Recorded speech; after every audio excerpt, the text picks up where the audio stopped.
Assalamualaikum warahmatullahi wabarakatuh. Salam sejahtera untuk kita semuanya. Pada siang hari ini saya berada di kebun kelapa sawit milik warga, yang mana umur tanamannya ini kurang lebih 2 tahunan.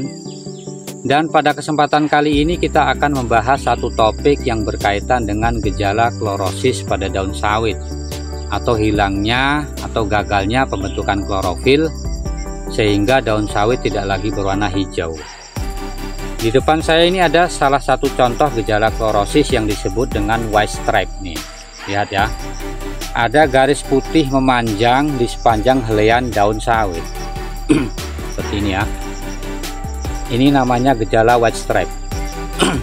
White stripe ini bukanlah suatu penyakit, akan tetapi gejala yang muncul akibat adanya ketidakseimbangan antara unsur hara nitrogen dengan kalium. Seringkali petani kelapa sawit memberikan pupuk urea atau nitrogen yang berlebihan, melebihi dosis yang dianjurkan, sementara tidak diimbangi dengan pemberian pupuk kalium atau KCl-nya. Atau barangkali petani kelapa sawit sudah tepat memberikan dosis pupuk ureanya, tetapi pemberian pupuk kalium atau KCl-nya jeda waktunya terlalu lama. Maka hal ini juga berpengaruh dan bisa menimbulkan ketidakseimbangan antara dua unsur hara tersebut. Nah, perlu kita pahami bahwa gejala white stripe ini biasanya muncul pada tanaman yang belum menghasilkan ataupun tanaman muda yang sudah mulai menghasilkan. Kemudian jika gejala white stripe ini dibiarkan tanpa penanganan yang tepat, maka lama-kelamaan ini akan berpengaruh terhadap pertumbuhan dan produksi kelapa sawit. Mengapa demikian? Karena pada kasus yang berat, ini gejala memutih ini akan semakin melebar ini. Sehingga dia akan menutupi seluruh permukaan daun. Nah, kalau sudah begitu kondisinya, maka hal ini akan mengganggu proses fotosintesis. Nah, kemudian pertanyaan selanjutnya adalah, bagaimana jika gejala ini sudah muncul pada tanaman kelapa sawit kita, apa solusinya? Nah, ada beberapa solusi yang bisa kita lakukan. Yang pertama adalah kita hentikan dulu pemberian pupuk nitrogen atau ureanya. Karena jika kita tambahkan pupuk ureanya, justru hal ini akan memperparah gejala white stripe ini. Kemudian cara yang kedua adalah kita berikan pupuk borat atau boron pada tanaman kelapa sawit kita.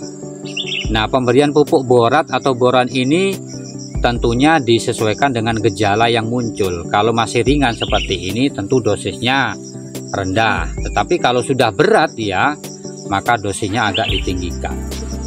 Nah, lalu muncul pertanyaan, kenapa pakai pupuk borat bukan pupuk yang lain? Nah, disinilah letak hebatnya pupuk borat.